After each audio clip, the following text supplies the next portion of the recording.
Pero ikaw, Uncle, tumitigas pa, tumatayo pa. Wala na, pag diabetes ka, wala na. Wala na, Maski anong gawin mo.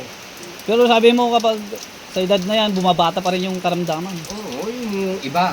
Yung iba. Yung walang karamdaman diabetes. Ang Diabetes. solusyon yan, may nakapagsabi sa akin, kapag hindi na umubra yung ano mo, ganyan muna na. Ganoon. Oo, yan lang. Parang mabawasan naman yung ano ng katawan mo. Parang nag-change oil din. Okay. Yun. Yun, no? Pwede naman, yung sinabi niya.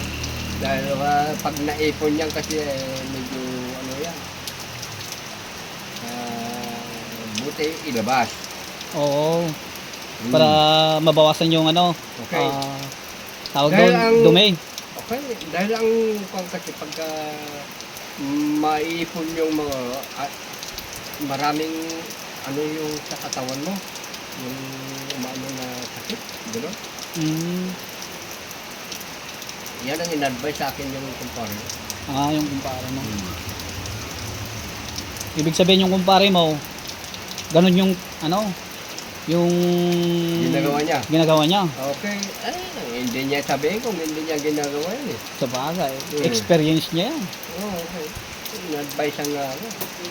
Dahil alam mo kasi ang diabetes, wala na yan. Hanggang kailan wala ka ng pang-menopause sa asawa mo. Sabi niya. Totoo naman. Pero nalalabasan pa rin. Ha? May nilalabas pa rin. Kunti lang. Kunti lang. Hindi nakakagaya yung dati na marami. Hindi na matigas. Wala na. Wala na. Malambot na. Pagkasakon pinipilit mo lang. May ilabas lang yung ano, masamang pan ng katawan. Masamang ano. Tama naman yung sinabi niya. Sa bagay, may pag point hindi din. nga nagganon, maipon yung Mga sakit na yun, mga sakit yun. Oo, magkaroon ka ng sakit na hindi mo inasaan. Dahil, siyempre, walang ano sa katawan mo eh. Parang sasakyan din, di ba? Kapag may stock yung ano, oil niya, marumi na yun kapag umiitim na. Dapat gawin, pag na-stock yung ano, dapat paandarin mo. Dapat paandarin din. Habang buhay na matagal na na-stock yan. Para di magkaroon ng problema. Oo. Para always fresh, gano'n. Maganda sa inyo, wala kayong sakit na ganyan. Diabetes. Oo, wala. Normal lang sa inyo ang mabuhay ng... Ay, uyo na ito. Hindi pa niya raw dyan, palay. Una ko kayo, ayaw. Nag-aawin na na. Ano pa? Ilang taong ka na, Uncle? 72. 72. Oo. Pero malakas pa rin. Dapat hindi dapat yung edad na yan, masyadong bata pa yan pagka tungkol sa kwan. Hindi gaanong kwan yan. Babagsak. Kailangan, maski mag-edad ka ng 80, 85, gano'n. Meron ka rin pakiramdam pa na. Meron pa, natitirang pakiramdam na ano. Yung edad ko ngayon kasalukuyang kwan pa yan. Hindi pa masyadong matanda yan. Kailangan, medyo sinaman ako ng katarata, diabetes.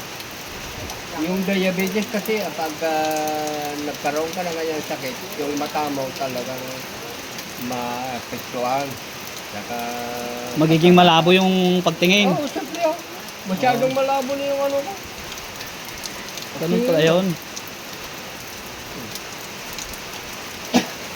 Paano? Hindi mo na makikita yung tilapia. Hindi makita ko, kaya lang, hindi ko masyadong Hindi, kumbaga mahirap mong may mukhaan. Oo, kagaya sa'yo, hindi ko pa maano yung mukha mo. Nag-uusap tayo, hindi ka naman mamukha masyado. So hindi mo may mukhaan yung Coco Martin.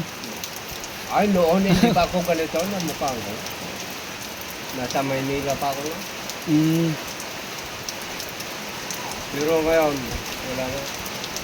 Yung mga sasakyan dumadaan dito, di ba, hindi ko pa na gaano makikita. Ano lang yung pagdaan ko. Sa edad kong ito, pambihira naman. Nagsabay-sabay yung mga hindi ko pa. Pati mga kamay ko. Paa ko. Ano Mm. lang. Pero at least, sabi mo, nakakapag-change oil ka naman kahit paano. Season na. Yung in-advise sa'yo ng kumpare mo, Hindi naman magala.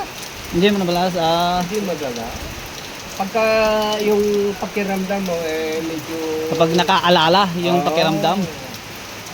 Diyan ka pero huwag mong ipalata. Kaya naman. Mm.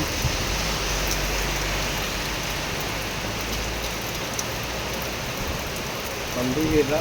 Yung mga edad na ganito. Marami. Sa pagkaalam ko, marami. Mga may,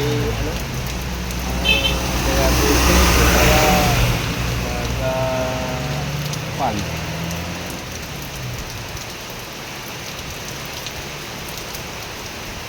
Sige uncle, at kami ay pupunta na. Uuwi na rin kami kasi maulan. Saan ba kayo uwi? Sa San Fernando pa uncle. Saan kayo galing? Galing kami dyan sa ano? Ha? Galing kami dyan sa kay Kuya Michael. Ay! Oo. Ikaw, yung kamag-anak namin yan. Oo, yung gumagawa ng mga bintana, Oo. yung sliding window ba? Bakit? May pinagawa Oo. kayo dyan? Oo, paggawa kami ng ano, pintuan. Mm. Medyo ano na rin yan, sikat na rin yung pamangkin ko. Oo. Kasi mas mura pa eh. Mas Okay, ayan dahil kung ikaw ay naghahanap ng mura, di hanapin mo rin. Oo. Magkitaan. mas mura nga pero matibay din. Okay, alam mo naman Mm. ilang taon na yan na nandyan yung kamag-anak namin. Marami naman nagpapagawa sa kanya ng mga ganyan. Oo, marami siyang customer. Oo. Kaya, okay naman siya. Oo, okay. Kasi, alam mo, kagaya sa inyo, magaling ka sa Fernando. Anong sakyan nyo? Yung furniture, guys. Ay, Oo, yun, furniture. may naside kayo dito? Guys, May naside kayo dito? wala, pinuntahan lang namin, nagtanong lang kami kay ano, Kuya Michael kung Ay, akala ko may magagawa niya yung pintuan. naside nyo lang kayo.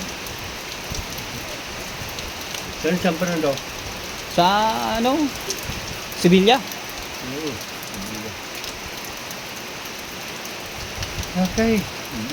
Mm. Punta lang kayo Pero dito. umiinom ka pa rin, Uncle, ng 2x2. Ha? Umiinom ka pa rin. Oo, hindi maiwasan yan. Pangpalakasyon. Okay, maski bawal yung mga nurse, galing ko sa region, Mm. huwag ka nang iinom tatay. Ha? Bakit? Bawal yung nurse? Oo! Pagka gusto mo uminom, pagka umaga, 1 cup. Ganyan. Bago tanghalian, kumain ka, 1 cup. Tama na yan, sabi ko. Hindi ba wala bawal, sabi ko. Tagal ako sa region, okay na.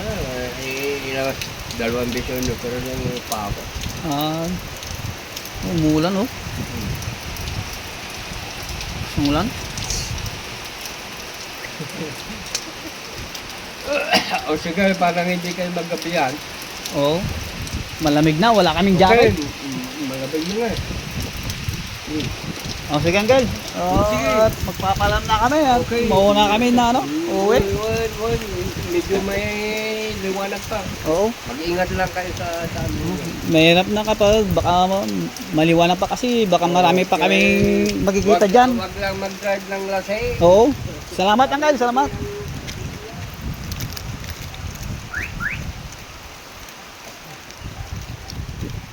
At ito na, nagtatapos ang interview namin.